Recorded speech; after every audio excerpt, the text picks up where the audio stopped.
Welcome, everybody. Welcome back. It's the Large Guys Podcast, the best show not on television. I'm your host, Joseph Quiray, and we are joined once again by a special guest. He's coming to us all the way from Atlanta, Georgia. We have the suplex assassin, also the MLW World Openweight Champion. We have Alex Kane. How are you doing, man? Please let the people know how you're doing and what you're all about. Like I was saying before we got on here, I'm feeling a little exhausted, but I will manage. It's actually national openweight. World is national. for the world. Sorry. Hey, it's fine. I wish it was just openweight or just national. One of the two. Pick one, run with it. For sure. What's it like being the champ? Because you've held that title for a good amount of time now. Did it take time to adjust being the champion, like waking up and knowing like I'm a champ? I guess at the level that I'm at right now, it wasn't too hard of an adjustment because I've held belts before. But it's definitely, I guess the biggest adjustment is the spot that I'm in now, and what's expected of me, and trying to deliver on that every single time, whether it's promo or it's in the ring, just trying to deliver on who I am each time I go out there and to get the people to hate me as much as possible. Yeah, and I think that you do a good job. It's funny because like anybody who's ever talked to you, after a show or whatever, like when you're not in the ring or cutting a promo, like you're a very likable person. I am. I tell people all the time, like I'm a good heel, but like I'm a natural baby face. Like I am a very likable individual. And I feel like even with the MLW crowd, like there are definitely people there that do not like me. I see it all the time on Twitter. But there are definitely people who are really getting into the whole like Bomaye Fight Club. They be chanting Bomaye. Like when they see me at the merch table, they'll be like Bomaye, Bomaye. And I think it's really cool. So I think over time I will end up winning people over, whether I stay a heel or not. Or they might just turn me maybe the fans of MLW turn me babyface. There you go, the organic babyface turn. Everybody loves that. Yes. Yeah, that's how all babyface turns should be. Exactly. Yeah, I feel that. Since we're talking about you and the title, I did want to make sure I ask you about since it is the open weight title, right? So that means anybody, no matter what size, can get this work. Can get it. So I got two ends of the extremes possibly, right? So the first one is I know Microman just debuted in MLW. Would you ever, could you see Microman? I would throw Microman from corner to corner, post to post, out the ring to the stage. Doesn't matter, but it would. I definitely wrestle Microman. I'm telling you, anybody can get it. He can get it. Juicy can get it. Hammerstone can get it if he wants to come back down and get it. I'll take his belt in the process. EJ can get it. Calvin wants it, but he can't get the job done. But anybody can get it. Okay, awesome. Yeah, because I was just wondering, like, if when you hear Microman and he's been billed as pound for pound the strongest in MLW by certain promoters. How do you feel about that? Like let's just say, like in a crazy situation, like he suplexes you. Like, bro, you know what? I have to take that one on the chin because the place would go absolutely bonkers. I take that one on the chin. I don't know what suplex he's gonna do. I mean, luckily there's a lot to choose from, but there's a lot to choose from. I don't know what he's gonna do, but if he can figure it out and get me in the right position to do so, we'll see what happens. And you also did bring up Juicy. He was just signed, and he's kind of on the other side of that. He's like a super heavyweight. Do you think you could suplex him? I've suplexed dudes bigger than him. Okay. He could definitely get suplexed. All right, dope. Yeah, and of course, everybody who watches MLW has seen your rivalry with Calvin Tankman. Maybe Calvin. Which is still, ongoing. So I'm definitely interested to see, how the next chapter of that story is written. The next chapter of the story is Calvin losing again. The next chapter is Calvin coming up short because that's what Calvin does. He just comes up short. He gets too in his head. He gets too angry. and I capitalized. Do you think now that he is a tag team champ that maybe the Bomaye Fight Club might try to take their titles? You daggum right. I'm trying to win every belt in MLW several times. I want to hold all the gold. I need to walk out like Triple H in 2000. For sure, for sure. All right, so I want to take it back to the beginning of your career. Yes. You are, most notably trained by one of the, in my opinion, one of my favorite wrestlers, one of the best wrestlers still out there today, and I know that you would agree with that. Who I actually looked up his age. He's surprisingly not that old, but he's been on the scene for a long time. But you were trained by AR Fox. So just tell me how that came about, because I'm sure there's a story that goes with it. So I didn't graduate college. And I think it was in like my sophomore, junior year. I can't remember which one. And I was in a class and I was looking up wrestling schools like before we were about to leave, because it was our like finals or whatever. We were just waiting to get released. And I was looking at it was either going to be Robert Gibson School, which no longer exists, but or the WWE 4. And I saw Austin Theory on there, and I'm like, well, they are producing dudes that look like this. Like, I want to go here. And I saw they did like Thursday shows, so I think it was the week after, or maybe the following week after that, I went to one of the school shows, and then like it was just like the atmosphere of the place, like all the students, like I think there was a graduation match happening that day, and all the students were around the ring, like hyping the match up and cheering everybody on. The crowd was pretty nuts. And I was just like, I have to be a part of this. So I didn't get to talk to Fox that night. So I came in a few more weeks later, trying to like sign up. And, Fox came into the lobby, and like, I hope people get this feeling when they see me. They probably don't, but I hope that they do one day. But like, you could instantly feel that he was something serious. Like he's like the most chill person on the planet. Like, extremely humble. Like, it's always funny when he's like tells us something. It's like, I'm not trying to put myself over, but, and then he says what he needs to say. But like, he was just like super, super chill, and he answered all of my questions. And I think that day, he gave, this was like a guest pass or whatever. So I actually got to get into the ring. We didn't do anything but like rolls or anything like that. But like, I took my first roll or whatever, did the little drill, and I'm like, yep, this is it. I'm doing this. This is where I need to be. And I want to say, what was that like? That was probably like a Wednesday. I think that next Monday I signed up. And like, he didn't waste any of my time. He was on zero bullshit. And like, we got right down to the nitty gritty of it, the basic stuff. And I started picking it up pretty quickly. And he really like took the time to work with me one-on-one, which was awesome. Like, he was asking me like what my background is, which is amateur wrestling.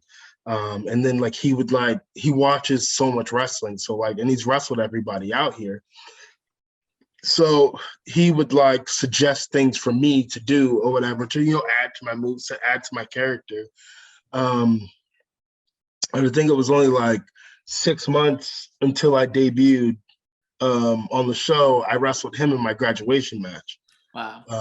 Which was the most nerve-wracking experience of my life, because he threw everything but the kitchen sink at me, just to see if I could keep up.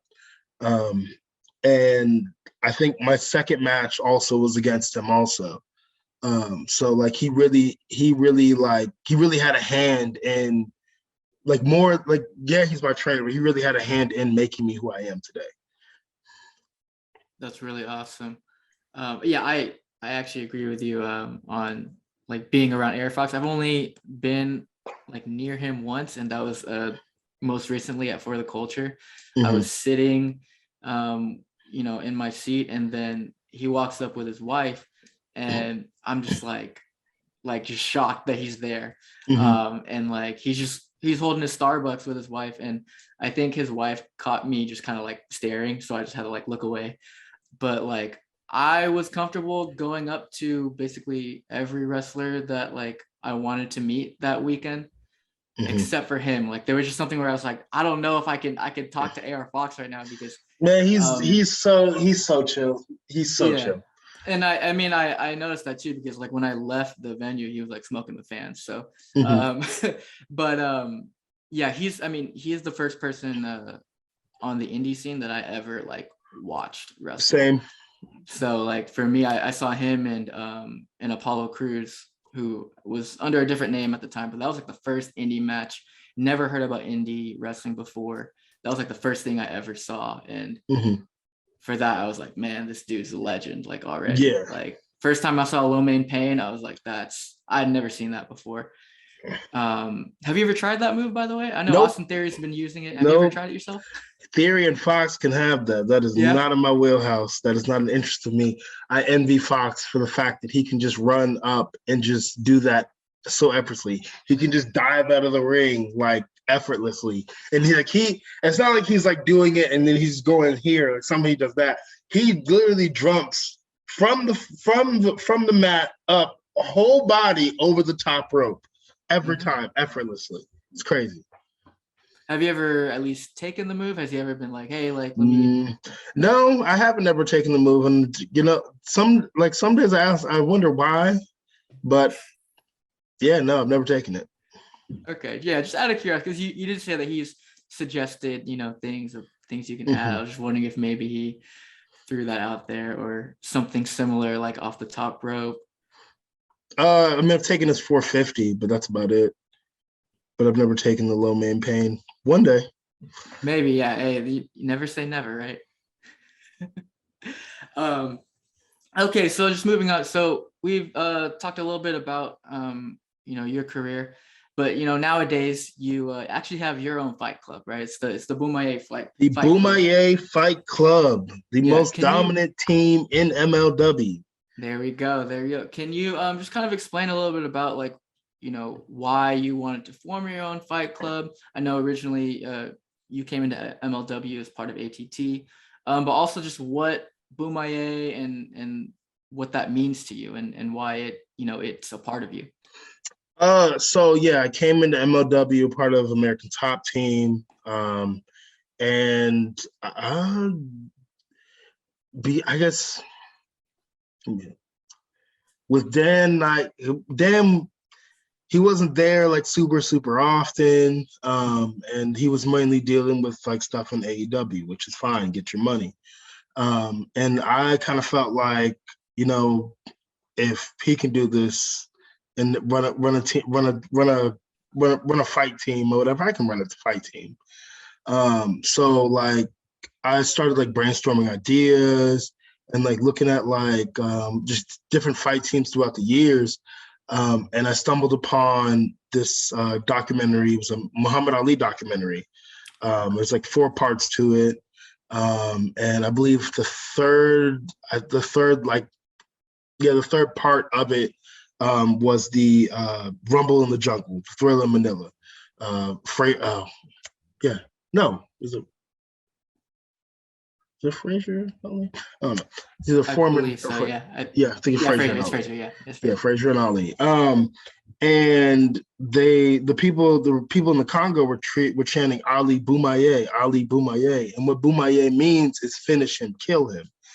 So when they're chanting Ali Bomaye, they're like finish him, Ali, kill him. And I was like, that's dope as hell. And I had kind of like a stint in like Japan, but it's never been used in America. And I was like, this is the perfect chance to, bring it to the States as like a fight mantra, as something that can be chanted. And ultimately something that'll really get me over.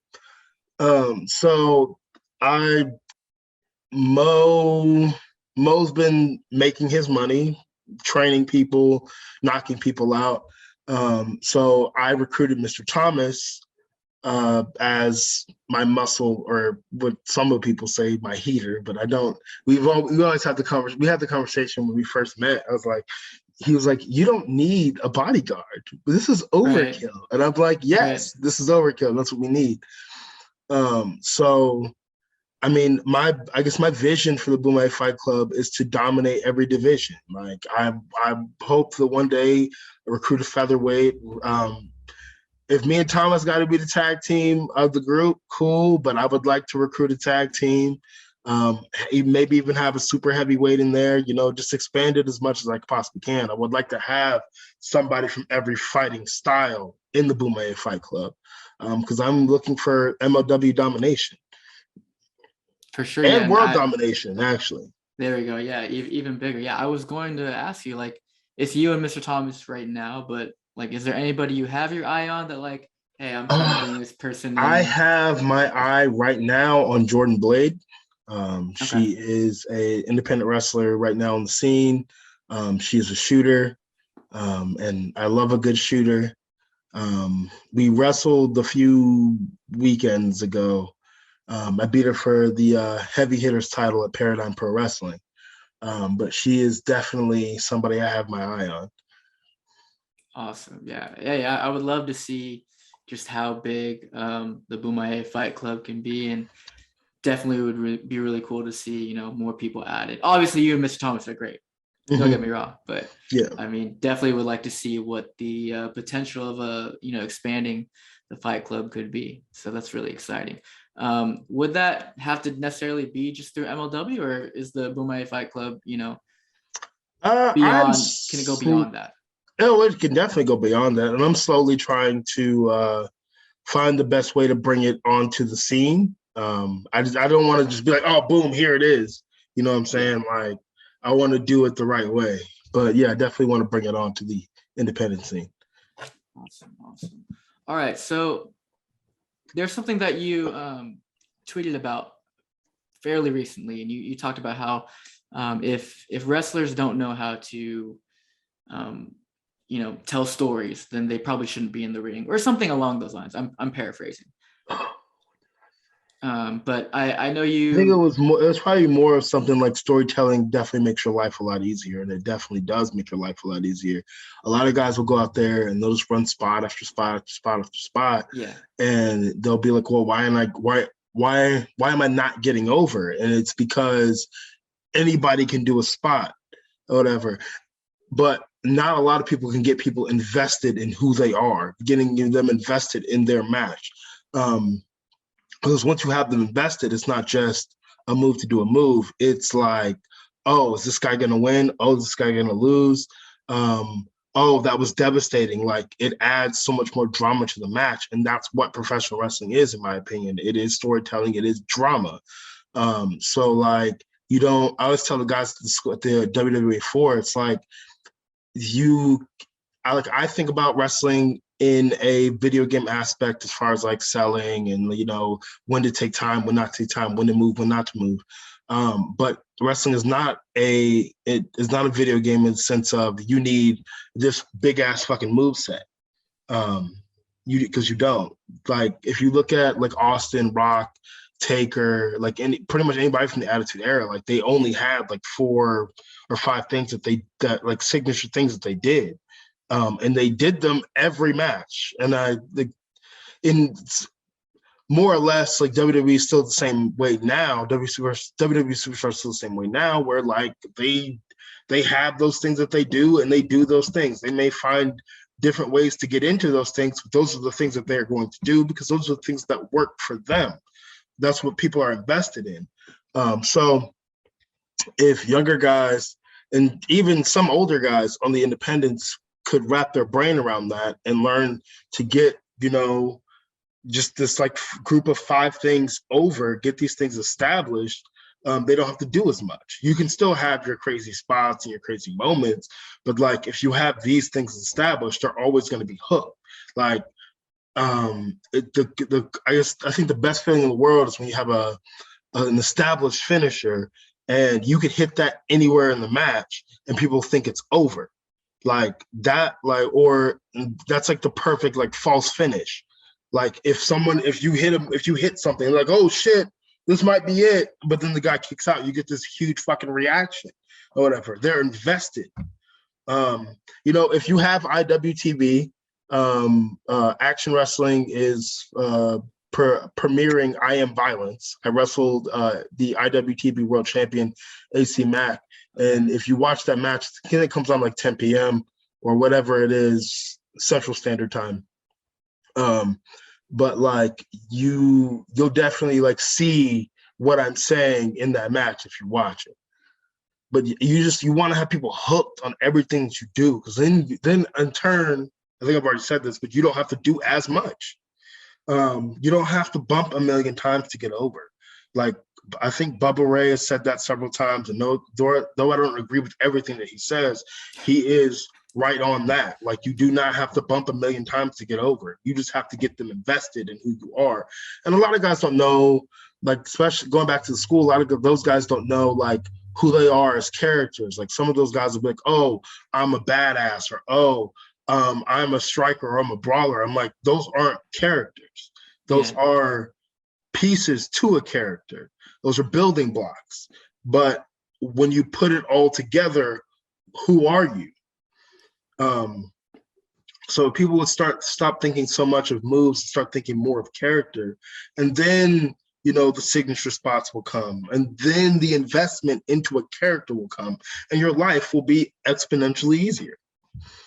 Definitely, yeah. And you bring that up, and I think it's perfect for somebody like you who, your character is suplex assassin. So like I was bringing up, potential challengers earlier because it's interesting of like the potential of like, imagine Alex Kane just suplexing Microman like in so many different ways, or Juicy, or Hammerstone, or whoever. It's like the I've wrestled Hammerstone before, and I think the thing I've started realizing recently is like as I start, because I've been trying to like slim down a little bit, but the thing that I've realized is my gimmick isn't about, or being Alex Kane isn't about how big I am. That's not what it's about, because there's a lot of guys out here on the independents who are bigger than me, who also throw people.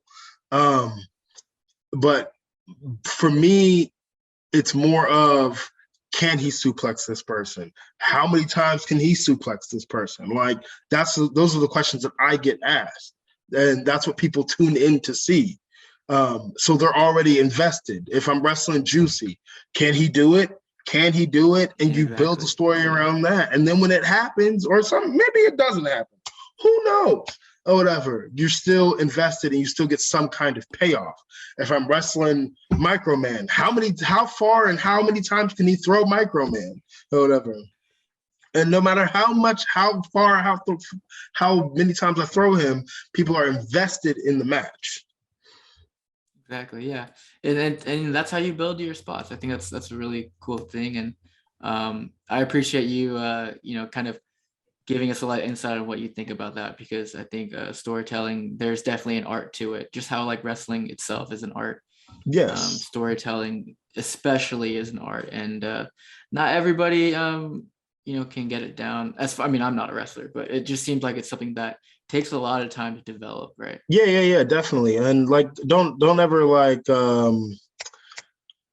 what's the word I'm looking for? Like, think like, oh, I'm not a wrestler, like I can't understand it, because like at the core of it is storytelling or whatever. And everybody, actually, let me say this.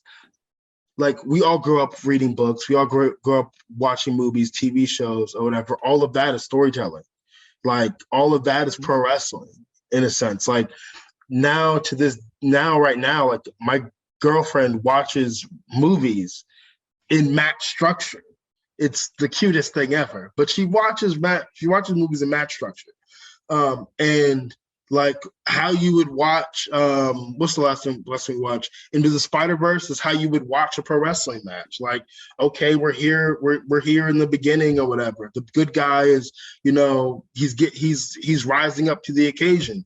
But then whatever the villain is, whether it's a person or a situation, cuts him off. and then beats the holy hell out of them, whether physically or emotionally or mentally.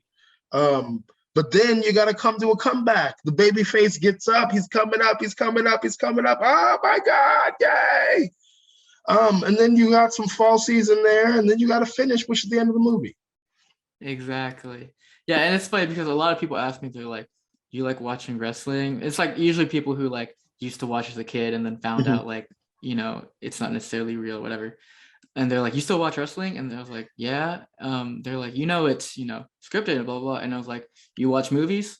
And you watch movies, you watch TV shows. Yeah, everything that you see on television is scripted. Everything that you see on TikTok, sometimes on Twitter, all that shit is scripted, bro. Like all it's scripted. Exactly.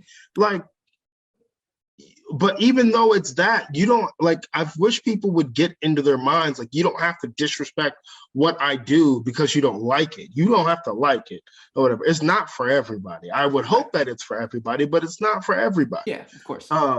So like, I'm not going to go and say that I'm not going to go to a football player and say, you guys wear pads. Football's not real because I've played football. It's definitely real. I think anything that can be done in a movie can be worked, and I sometimes believe that football games are worked sometimes, because there is no way in hell that because essentially all the NFL is all the best players from all over the world playing at a high level. There's no way in hell that y'all forget how to play football just because it's the Super Bowl and your guys are in the fourth quarter and first quarter can't put anything together. Like, football is still storytelling. Storytelling and psychology and everything. And I was thinking about this today. I feel like a lot of wrestling fans, like the ones that like play like they're like critics of wrestling. Like, you've never done wrestling. Yes, you've watched movies, stories, and all this stuff, but you've never done wrestling. Like, I feel like a lot of fans like watch wrestling from this perspective of like sport. And I need wrestling fans to watch wrestling for what wrestling is. That's why wrestling's been around for so long. Because if it was the UFC or if it was the NFL, like, it wouldn't, I honestly think it would not be as entertaining. You would not have these long feuds. You wouldn't have these monster matchups. Like, realistically, Brock Lesnar would beat the absolute shit out of Roman Reigns. He would beat the dog shit out of Roman Reigns. But because we're in the world of professional wrestling or whatever, there's a chance to create a story there. Instead of it just being, oh, Brock Lesnar comes in, bang, bang, bang, bang, bang, bang, Roman Reigns is out, he's the champion. Because if that was the fact, that Brock Lesnar would just be champion all the fucking time. I mean, he is, but he would legitimately just be the champion all the time. He would never lose. Basically. He would never lose. Yeah, I feel that. Yeah, and again, it's one of those things that obviously for us who are, you know, love professional wrestling in some kind of way, whether it's because you do it or because you're a fan of it, you know, we all kind of understand, and it's something that, you know, we all get to connect on and get to talk about. So I really appreciate. It's a community. Everything you just community. You're supposed to come in, watch professional wrestling, and enjoy it. Don't be out here trying to critique it the whole damn time. Just enjoy what you're watching. And if you don't like what you're watching, go watch something else. Like, there's so much wrestling right now. It's not just WWE and, you know, the independents, which a lot of people don't even know exist. You got MLW, you got Impact, you got ROH, AEW, you got AEW, you got WWE, you got New Japan, you got AAA, and the Crash and all those other like different promotions all over the world, all in fucking the UK and shit. Like, you have so much to watch. Find something that you like and watch that, but constantly complaining about some shit that is not gonna change, because at the end of the day, if a company is doing something and it's working for them and their wallets, why would they change it because you're mad about it? Yeah. And why would you watch something you don't enjoy? Like, exactly. That's my thing. You're not going to date a girl you don't find attractive. You're not going to date a guy you don't find attractive. Exactly. You're not going to buy a dog you don't like. No, I feel that. I definitely feel where you're coming from. I just want to bring it back a little bit. So we talked again about, your character. You're the suplex assassin, right? Yes. There are, I don't know exactly how many ways you can suplex a human being, but basically, do you think that you've perfected all of those ways? I'm not gonna say I perfected them all, because if I perfected them all, then like there's nothing to train at, or there's nothing to do. It's a constant building of skill and a constant working on technique. But I have a pretty good handle on about 100 of them. Okay, wow, okay. Just off the top of your head, what are your 5 favorite suplexes that you My like 5 that you know favorites. how to do? And that you can This is easy. So we'll start from 1. Would be the overhead belly to belly suplex. Even though Rich Holland kind of gave it a bad name out here, it is one of those moves you see and you're like, ooh, all you can think about is that one. But I'm great at it, so no one's getting hurt out here. The overhead belly to belly suplex, a T-bone suplex, which is essentially an exploder, but instead of just releasing them, you kind of take them over and power slam them. Yeah. A new one that I came up with, I call it the crossface killer. If the move I did to Puma King, that's 3. Yes. Yeah. The X-plex, which is a release vertical suplex, and my finisher and my go-to finisher, the Mark of Kane, which is a head and arm cravat leg hook exploder, and it's the craziest look. It's one of the craziest looking ones I have. Yeah. Yeah, that one it's like, yo, that is not seem fun to take. Okay, cool. So what I do with a lot of my guests is we play this game. It's called Rapid Fire Questions. Basically, for 45 seconds, I ask you random questions that have no connection to each other, but it's just a chance for the viewers to learn, random facts about you. Are you down to play this short game? Yes, I am. Okay, awesome. So I'm going to put 45 seconds on the clock, and basically time will start after I finish asking you the first question. Okay, so are you an Xbox or PlayStation person? Xbox all day, baby. Xbox One. I mean, I played PlayStation, but Xbox One has my heart. There you go. What is your favorite TV show of all time? Ooh, Dexter's Laboratory. Oh, that is a solid one. When it comes to chicken wings, are you boneless or bone-in? Bone-in. Boneless chicken wings are just nuggets. Exactly. Perfect. And staying on that topic, do you like flats or drums better? Flats. I figured out the best way to eat flats, and I'll never go back. I feel that. What is your favorite match in recent memory that you've had? That I've had, my match with AC Mack is actually my favorite match so far. Dope. And my match with O'Shea Edwards is a close second, but my match with AC Mack is definitely yes. Those are both super dope. And the last question is, if there's a movie made about you, who would you choose to play you in that movie? I don't know if I have an answer for that. I don't know what actor out here really like harnesses who Alex Kane is. Yeah. I'd have to get back to you on that one. Okay. Yeah, that's one of my favorite. That's one of those like random questions that I think about all the time. If you had a movie made about you, who would play you? This is funny. Okay, so I have because I thought about too. It's like obviously for a movie about myself, it would have to be someone that kind of resembles me as best. That's what some of for like the Ray Charles movie, they they pick somebody, and even though Jamie Foxx doesn't look like him, they made him look like him basically, right? For all these movies. My favorite actor is Michael B. Jordan, so that's my unrealistic like pick for who would play me. I'm a huge Friday Night Lights fan. That's my favorite show of all time. But if I had to kind of be more realistic, there aren't many Filipino like actors out there. I look very Hispanic, so I could pick someone Hispanic, but there aren't many Filipino actors, but I would pick Dante Bosco. I don't know if you know who he is. I don't, but if you showed me a show or a movie that he's in, he played Rufio in Hook. Oh, okay. Yeah, I can see it.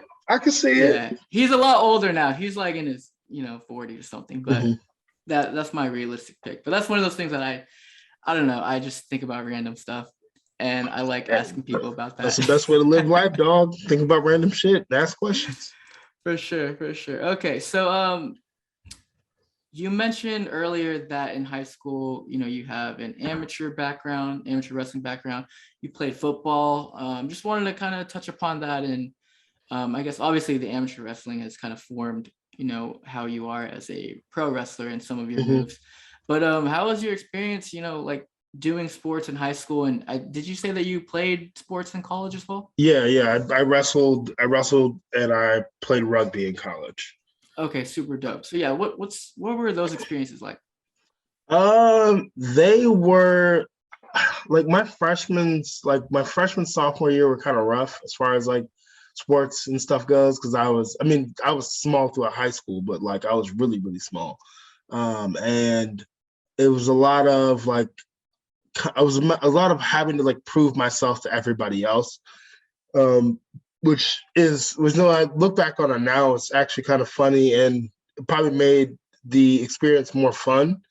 And then that was both with wrestling and football, because my freshman year of high school, I tore some ligaments in my hamstring. We were in the weight room. I think we were doing like squat maxes, and I think I had like 215 on the bar, which isn't much when I think about it now, but then it was a lot. And I was trying to come up with it, and like my spotters were ass or whatever. So I ended up like keeling over and like dropping the bar on the fucking safety pins, and I just heard this loud pop, and then I just like fall back, and I'm just like, that don't feel right. So I was on crutches for like a good 6 to 9 months. But even on crutches, I still wrestled my freshman year. So on this like partially torn hamstring, I'm over here like still trying to wrestle, because the only thing I really couldn't do was like fully extend my legs. Like I couldn't run or whatever. But everything else I could pretty much do. So I just kind of toughed through it. I think my junior year is when I really found my groove. Junior, senior year. But I didn't get a scholarship to wrestle in college. Like I didn't necessarily want to go to college. My parents were like, "Oh, you need to go to college. Go to college. I'm like, fuck, I don't want to do this. I think that's how I wanted to be like a personal trainer, and a pro wrestler. But they weren't having that, so I had to find a reason to go. And Life University, I think they started the wrestling team the year before. And I went and toured their campus or whatever. I found a fucking, what do you call it? Degree program that slightly interests me, but I was really only there for the wrestling itself. And I got to talk to the wrestling coach, and he was like, "Hey, come up for our freestyle Greco camp." And that's when I fell in love with throwing people. Nice.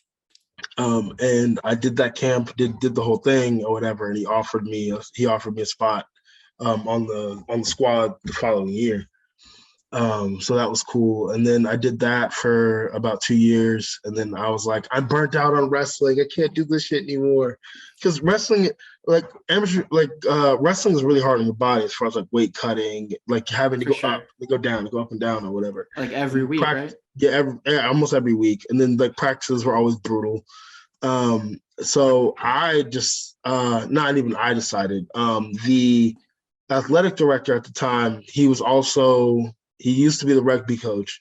He invited some of the wrestlers to come out and play and like try rugby, because they were trying to like create that I guess like the camaraderie between the sports, because there really wasn't a lot there. Like basketball was just over here doing their own thing. Wrestling was over there doing their own thing. Rugby was over there doing their own thing. The wrestlers and rugby players would party together, but that's about it. That's how it is. So I went out there or whatever, and like I was like, this is fun. Like yeah, you don't have pads on, but once you get past like not wearing pads, like it's just a a game of like throw them up, beat them up, essentially. And then I figured that I've learned that rugby is way more complicated than people think it is. People Oh, think it's controlled chaos, essentially. yeah. So I did that for about a year, and then like some personal stuff came up, so I had to stop doing that. Had to drop out of college, and then I just started working, essentially. And then I was like, well, let me go back to school or whatever. I was like, I'm miserable again. No, fuck this. Let me just go do this pro wrestling thing. Because I figured if I keep going, I'm just going to rack up more debt. And I'm going to be Yeah. miserable. Yeah. The depression was heavy. So I was just like, look, college is always going to be there. So I'm just gonna go ahead and just follow my dream of being a professional wrestler. And if it works out, cool. If it doesn't, then I'm back in school doing some regular shit. But it seems to be working out for me right now. For sure, for sure. What if you don't mind me asking, what were you like pursuing in college when you were there? When I first got there, it was exercise science. I Okay. realized real quick that me and chemistry didn't get along at all. And then when I went back the second time, I went for business administration, but I really wasn't interested in that. I think I started working at Home Depot like a few months before I actually like enrolled. And I was like, I'm gonna be the CEO of Home Depot or whatever. Like I had future CEO on my apron or whatever. I would dress like a CEO. It was a character, essentially. Yeah, that was your first character, it sounds like. That was my first character. But yeah, those are the two things that I went in for, and I think I might go back, probably go back. Cool. Yeah, I mean, hey, look, the door's always open. That's the cool thing about school and that, for sure. So obviously you're doing, like you said, a lot of pro wrestling and it's working out for you, but I'm sure sometimes you just need to like relieve some stress and kind of like get away from wrestling and kind of like decompress. So like, what are things that you like to do that just kind of helps you like decompress and like relax outside of the ring? I would like normally I'd say the gym, but the gym has just become work at this point. So it's really video games. Yeah, it's really just video games at this point. Okay. I do like to take walks every now and again, but it's really just video games, hanging out with my like nephews and stuff like that. But yeah, those would be my things to decompress. Okay, for sure. So you're an Xbox guy. So like, what games are you playing right now? Right now I am on and off playing WWE 2K22. It started off really, really fun, but now it's just kind of like this is not what they said it was gonna be. This is not what they said it was gonna be. On and off playing Assassin's Creed Odyssey. Like I finished the main story, but sometimes I get on and just do stuff. Every blue moon I play Division 2. Even though I finished the main story there's always something new to do. What else? Have you tried Elden Ring? I know that's a big one. I have not tried that. What is that like? Is that like I have no idea. So the only games that I play are either MLB The Show or Apex. Those are like the only two games I play. What are baseball games like? Are they like what Madden used to be? Like you go through like a story mode thing with a character?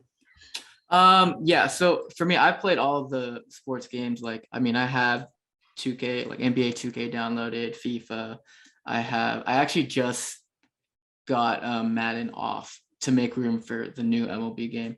But I love it. I think the gameplay itself is probably the most fun. It's really difficult. Like if you can't hit or can't pitch, like it's gonna be the game's gonna feel real long. So basically what they did, because I don't know what it was like before, because I know like the NBA 2K games used to be fairly simple.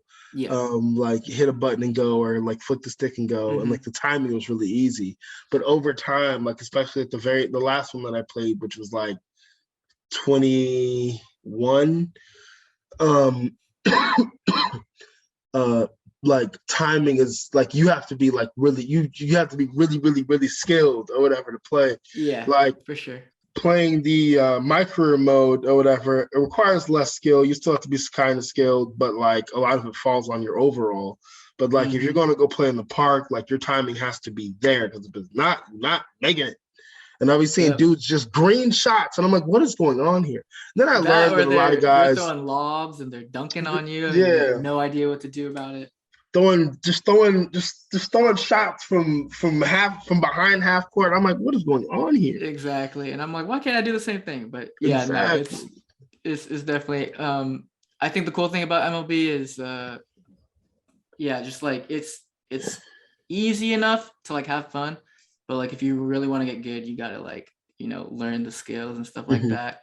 And they have this thing called the road to the show. And so basically you start in the minor league and you go all the way up to the majors, which and you can actually do it as like you can either just be a pitcher or just be like a field player, or you could be a two-way player and like play the whole game basically. So I think it's pretty decent. For me, I think the gameplay, I'm not really like Madden. Every Madden game for the last like 4 years has basically been the same graphics, same gameplay. Same with like 2K, it's kind of like same thing. Same with FIFA. Like basically you're playing these games to play with like either like the new rookies or like people who got better from last season. Like basically that's what you're doing. It's for the players. But I think MLB is a lot of fun for me. I've played it for about like a year now and I've still like enjoyed it. So I might give that a go. I played an NHL game for the first time last year. That's a lot of fun too. I was like at first I was like, why is this so damn hard? But like as you kind of get into it, it kind of gets more fun. But yeah, it was. I think I made like just a goalie because I felt like that was like the easiest thing to do. Like all that others, I'm good. No, for sure. That's actually how I learned the rules of hockey. I started playing the game and I was like, well, now I know what offsides actually is because you can't cross that line, whatever. Yeah. But yeah, it's interesting. Are there any other like games? Like what's your like favorite game that you've ever played? SmackDown Shut Your Mouth is my favorite game I've ever played. I still sometimes go back and play it today. Nice. I'll load it up. I'll play what is it, season mode or whatever, and I'm still just as entertained. I know just about everything that's gonna happen or whatever as far as like the main story goes, but it's just there's so much freedom, and that's what I think that's what wrestling games now are like missing. Like WWE 2K22 is cool because they put like set stories in there, but like you don't have like a choice on whether to do something or not. Like it's like you can say no, but it's still gonna be here, so you have to come back and say yes to it at some point. But I like the freedom of WWE of the Shut Your Mouth and Here Comes the Pain because like I can not compete for a championship. They'll always find some way to try to get me into the undisputed title picture, heavyweight title picture. But I can be like, nah, I don't want to do that. I'm just gonna wrestle a bunch of matches, or I can go in and ask for a title shot for the Intercontinental or US title or tag team title and do that. I feel like out of Here Comes the Pain and Shut Your Mouth is more fun for me because you can get in that bitch and be Grand Slam champion. You can win all the belts at once and hold them all. But Here Comes the Pain is kind of like a more watered down version of it, but it is what it is. Yeah, a lot of people say Here Comes the Pain or one of the SmackDown vs. Raw games. Is like I don't know why people don't be giving Shut Your Mouth the respect it deserves. I know you're probably one of the first people I've heard like really show love to it. Like Here Comes the Pain is cool, but it's really just a precursor to SmackDown versus Raw, and it's not as fun as people think it is. I think people are brainwashed. For sure. That's hilarious. I mean, yeah, that's the cool thing about wrestling again and video games is that like everybody has something they like, and it's cool. I mean, for you, Shut Your Mouth is timeless, so I think it's pretty dope that like you're still able to go back to it, and stuff like that. It's like anything, like a good show or like even like a good era in wrestling. You know what's gonna happen, but you love the Attitude Era or Ruthless Aggression. You go back and you watch it. So like that's super dope. Other things that you like. So, what are TV shows or movies that you're on right now? I guess the one TV show that I am watching right now is Legends of Tomorrow. Okay. I think I'm on like season 7 now, and like it to me, it's really cool because they go back in time and like they keep trying to fix the timeline, or somebody will go in and fuck up the timeline, or something that happened within that time or whatever that wasn't supposed to happen. They got to go in and fight and stuff. So I thoroughly enjoy that. As far as I can't remember what's the last movie I watched. The only one that really comes to mind is Red Notice, and that movie is a swerve. That is a swerve. I'm When it saying, came to the end, I was like, they had me. "What?" They Oh, had me. also, it's the Adam Something Project. It's Ryan Reynolds, and he goes back in time. Um, he goes back in time, and I think he meets his younger self. And him and his younger self like save the world. Because I think some catastrophic event. I think it's like global warming, like global warming really kicks the fuck up. So yeah, I thought More that's a than it good is one now. too. Yeah, more than it is now. Yeah, the Atom Project. I think that's what it's Okay. called. Interesting. Cool. What about like music? What do you listen to right now? Man, somebody probably gonna give me some shit for this, but a lot of my playlist now is just a bunch of TikTok sounds. Like I'll hear a sound on TikTok, and I'll be like, "What's this song?" And then I'll go look it up. I got heavy. I'm heavy into Key Glock right now, uh, and then I guess from there, like I discovered Dolph, but I discovered Dolph after. Like I knew who Young Dolph was before he Mhm. died, but like I really got like more into his music after the fact. After. Yeah, TikTok music and Key Glock and Young Dolph. Interesting. That's a very interesting mixture of genres there. Mm-hmm. Okay, so what about food? So interesting. I bring up food because I asked you when we met at the MLW show a few weeks back. I asked like if you're like big into food, and you said something kind of interesting that like I've never heard. Yeah, I don't You like said, food. yeah, just explain. And you said something about how the chewing, like what's that Yeah, all chewing about? like depending on what you're eating or whatever, chewing Right. becomes monotonous, and like you get a jaw workout. I didn't come here for a workout. I came here to eat food. Um, like I find myself, I have to like remind myself to eat sometimes, and it's like eating is like the last thing on my mind, especially eating stuff that you're supposed to be eating is the last thing on my mind.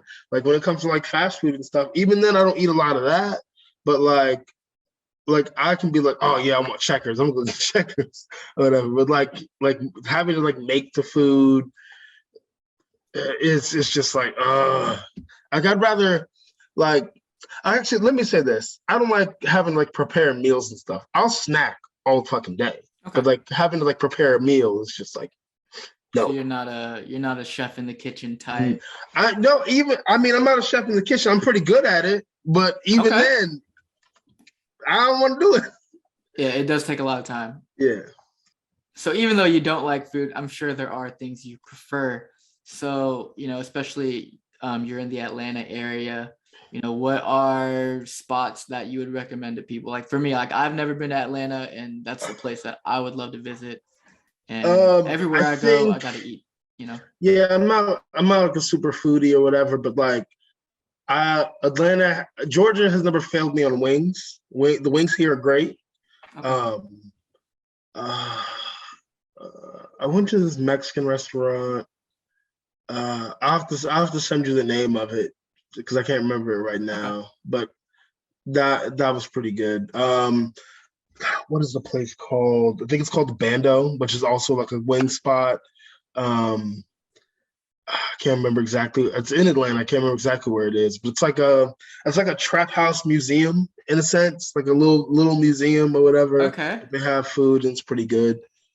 I have a whole like TikTok like favorite like list or whatever of Okay. places I need to You go. gotta send me that because I'm Yeah, interested. yeah. What about outside of like just places that you travel to? Are there any spots like that or like cities that come to mind where you're like, man, I had some good food here? You know what? I'm kind of lame in that regard. Like Okay. especially when I get to a city and I'm wrestling in, like uh I normally like eat like what's like. Actually, no. Let me not say that. I think were we in Texas? We were in Texas. The first time we were in Texas, I think I went to In-N-Out because everybody was saying, "Oh, In-N-Out's so amazing! It's so amazing!" or whatever. And I went there and it's actually pretty goddamn good. And then also Whataburger, and I think I will put. Hey, yeah, I'm from Texas, so you better, be careful for what you're about to say here. I think I will put In-N-Out over Whataburger. Yeah, he's like, oh my god, really? Really? Oh my god, I don't know if I like this man no more. I don't know if I like this man anymore. I will say this. I can understand. Also, I will say that In-N-Out in California is much better than the In-N-Out that you probably tried in Dallas. Mm-hmm. What did you get just out of curiosity, what did you get at Whataburger when you were there? What did I get? Like, was it an actual burger? Yeah, I got an actual burger. I can't, off the top of my head, I can't remember. I'd have to like find a receipt and see, Okay. see I what mean, I yeah, it doesn't got. matter. So interesting thing, it's called Whataburger, but I'll be honest, anybody who, is from here and goes there often knows that we usually don't eat the actual burgers at Whataburger. It's a weird thing. So there's this menu, it's called like the old fashioned or the classics menu. But basically it's like in the middle, like the middle of the menu if you're like looking up at it. Mm-hmm. And there's 4 items. There's the patty melt, there's the barbecue chicken strip sandwich, there is the mushroom burger. I forgot what the actual name of it. And then there's a 4th one that I don't usually eat. But the top 2 for me are the patty melt and the barbecue chicken strip sandwich. So Let me write that down. yeah. And it's funny because I was talking to the hit makers after For the Culture about this and explaining it to them as well. The patty melt is my favorite. I think it's called the all-time classic. That's what it's called. But the patty melt is my favorite item on the menu. If you've ever had any type of patty melt anywhere, like this is the best. It's the best. And then the chicken strip sandwich is also really good. And there's this thing called a honey butter chicken biscuit that you can get on the breakfast menu. But obviously you can only have it during breakfast time. So during the day, what we usually do is you get the chicken strip sandwich, but you substitute the barbecue sauce for honey butter. So now it's like a massive honey butter. Oh, that sounds good. Yeah. And both of those are on Texas toast, and Texas toast is probably my favorite. Yes, Texas toast is definitely for sure. So God tier bread. So what I'll need you to do is next time you go to a Whataburger, try the patty melt or the chicken strip sandwich, whatever you want. And then I want you to come back to me and let me know if obviously like comparing that to a burger from In-N-Out is different, but I mean, people prefer what they prefer. So I need to know. I'm gonna have to get whatever like the top, I guess, like meal from In-N-Out and have a little comparison there. Exactly there. Yeah, because I mean if you're gonna compare these 2 things, you gotta have best versus best. Yeah. Best versus best. Okay. Yeah. Not to say that the burgers at Whataburger aren't good. It's just it's not the main attraction. It's not. I don't know why I think for whatever reason, it's not their main attraction, but it is what it is. All right, challenge accepted. Next time you come to Dallas or anywhere in Texas, I got you. That. I think I'm going to Texas in a month or 2. For real? Okay. Yeah, cool. But I think I'm doing Pale Pro. Oh, that's perfect. That's in Fort Worth. Yeah. Cool. Let me know because I can definitely if there's anything else you're interested in, I can definitely help you out because I have a whole podcast dedicated to food, so I like to think that I know a little bit about food spots and stuff like that. I got just one more question for you. And we're gonna kind of bring it back to MLW. So you haven't been in MLW for too long. It's not even been a year. Is that correct? Yeah, not even a year. I think it's been like 7 or 8 months. Okay. And in that time, you've again, like we said, you came in with ATT, but since then you formed your own fight club. You are now the national open weight champion. I got it Yes, right this sir. time. So, and you said that now that you're at a different spot now, on the show than since you came in. And that takes a lot of faith. That takes a lot of faith from, somebody like Court Bauer, who obviously runs a promotion, and other people who have influence. So in your 7 months, what are some of your favorite parts of working at MLW? That's the first part of my question. And then, why should it, for other people who are wrestlers that have never come through MLW, why should MLW be a destination for somebody at some point in their career? I particularly love MLW because, like, just like backstage, like it's a very relaxed environment. It kind of feels like just like locker room wise, it kind of feels like being on like the Independence or whatever, and you're there with like your buddies and stuff like that, and like everybody, we're all on the same page as far as like putting on the best show possible. And like I haven't ran into any egos or anything like that, so that's definitely refreshing. And like there's just so much like knowledge. There's so many people who have been doing this for such a long time, and they're so willing to give you that knowledge as long as you ask for it or you like show that you want to like learn. So like it's definitely helped me elevate like my character, my ring work, and all those other great things that go into being a great performer. And then I feel like I think before I signed with MLW, like I always said that that's a place that I wanted to be, because like there aren't a lot of places that you can go, like especially independents, where you really like learn how to like work television. Like that's a skill. Very true. Very true. Within itself. And every like the office and every court and everybody has been like so like gracious with me, because I am still learning. I'm only 4 years in. So like I've learned so much. Like it's kind of changed my perspective on wrestling, which is nice. Sometimes you need a perspective change. And then I feel like it should be a destination for people because like it is, like, I don't care what anybody says, it is definitely one of the top like promotions, top companies out here. Like, and it has like this like underground feel to it. Like the fans, even though they don't like me right now, they don't like me right now. Like, they're really on it and they're really into what we're doing. And it's just like it's good quality television. Like you have people from all different backgrounds, all different walks of life, all different styles. Yes. And I think, what does it say?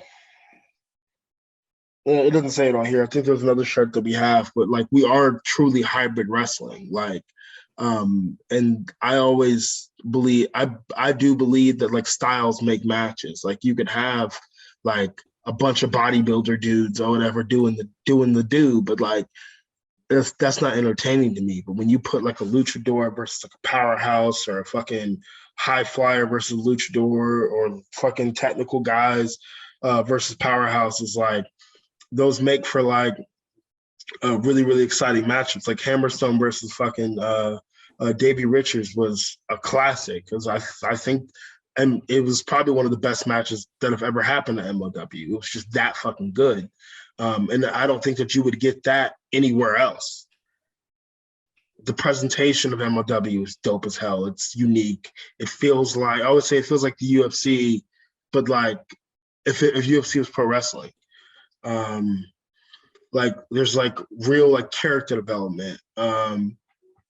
It's just a lot of fucking fun, and it's a really, really great place to come and learn or whatever. Not just how to work TV, but to learn who you are, and to really like evolve, your character. Definitely. And my last question is: there's been speculation on the show, but can you shed some light on like who might be funding the Bomaye Fight Club? Because it's been a hot topic. You will find out when everybody else finds out. I'm gonna let you know it's huge, but I can't tell you. Okay. How do you feel about, like you can't even walk backstage without people trying to, ask you, and that's like the first thing people talk to you. So like, is it really what, like what it's made out to be, something huge? Yes, look, I'm a straight shooter. I'm a shooter and a straight shooter. I'm gonna tell you, I'm gonna get you straight. It's huge, and when everybody finds out, y'all gonna be like, "What?" Y'all gonna be mind blown. All right. I'm interested to see. That's a big reason to tune in. If you want to know what's going on with the Bomaye Fight Club, you gotta tune in, see what's going on at MLW. Thank you so much, Alex Kane, for just taking the time out of your schedule to be here with us for this interview. Really appreciate you. Before Thank you for we having me. go and before we head out, I'm gonna open the floor for you to just promote and plug anything that you'd like to. Follow me on Twitter. I'm at like 4,280 something. I'd like to see 5,000 before the year ends or more. Follow me on Instagram. Follow me on TikTok at Throwing Bodies, which is I really the TikTok name. I was just like thinking like I don't want to just have it be the Suplex Assassin. What do I do? I throw bodies. Let me just throw bodies. That's And so people really super like dope. that. So thank you. My merchandise on MLW.com, which is just pro wrestling tees, but it's MLW.com. And Brainbuster tees. Just Alex Kane. Just go on there, type a name in. You'll see me, Mr. Thomas, with the belt. That is. I've got Battle Slam Sunday in Atlanta, and then I've got Invictus Pro on the 30th in New Jersey. I'm wrestling Darius Carter, and Darius is he's a little too overconfident going into this one, and I still have no idea why. But Okay. we gonna lock horns, and he gonna find out real quick that ain't nothing to play with. Awesome. Yeah. So you guys gotta be on the lookout, man. Alex Kane is, he could be at some point in your city if no matter where you Yes, are bring in the country. whatever your favorite wrestling promotion that you go to on a Saturday. Slide my name to that promoter. Let them know we want to see Alex Kane in my city. Let them know.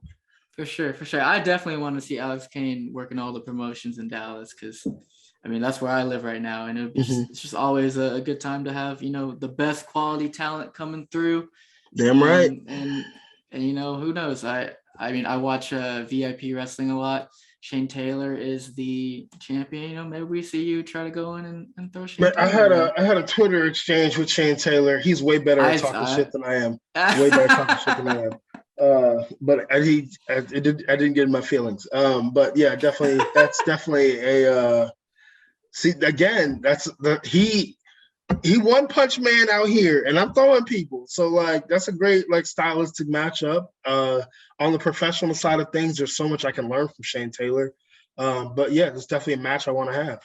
I want to wrestle everybody in STP. I already knocked off O'Shea. Let me knock off Shane Taylor too. And then Khan can get it and Moses can get it. There we go. Hey, that's something I think a lot of us would like to see. But again, thank you so much. Obviously, if you are new and you're a big Alex Kane fan, you're coming here because you're such a big fan of his. We hope that you guys continue to rock with us here at the Large Guys Podcast. You guys can like this video, subscribe to our YouTube. You can follow us at Large Guys Pod on Instagram and Twitter. And we can also be found on Spotify, Apple Podcasts, Google Podcasts, basically anywhere that you could listen to podcasts. We're probably there. And so we should appreciate all of you guys. Again, thank you to Alex Kane for being here. It's been such an honor, and we've had a great conversation. Hopefully, at some point, down the line, we can have you on again, and we can just continue to talk about some really cool stuff. And be on the lookout for other interviews that I might be having or stuff from our main show with my other 3 co-hosts. Thank you guys so much for watching this video, and until next time, we'll see you guys, and peace out. Peace.